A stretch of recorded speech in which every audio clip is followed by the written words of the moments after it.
del 2 af opgaveretning i elevplanen. På min forside har jeg mit skema, og jeg skal nu i gang med at rette elevernes opgaver.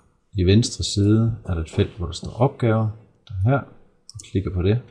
Og for at få en oversigt, klikker jeg på oversigt. Der er ikke nogen opgave, der er besvaret til mig, heldigvis. Jeg vælger Jette i stedet for.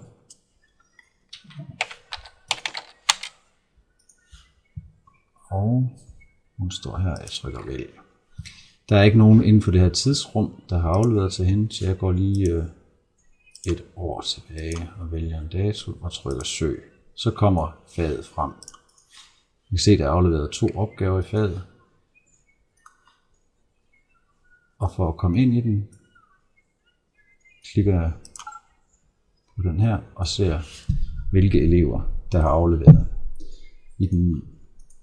Hvis jeg skal ind i Alexanders opgave, trykker jeg på vis, og så fremdeles hele vejen nedad. Når jeg trykker på vis, kan jeg se, hvad den stillede opgave var. Jeg kan se, at elevens besvarelse ligger her, som eleven har sendt til mig.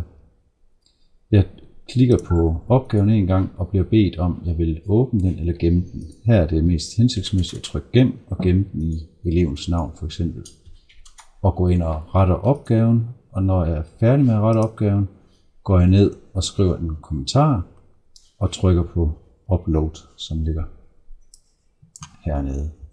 Så har jeg uploadet elevens fil, og jeg trykker gem, så er den afleveret. Det var proceduren for at aflevere opgaver i elevplanen.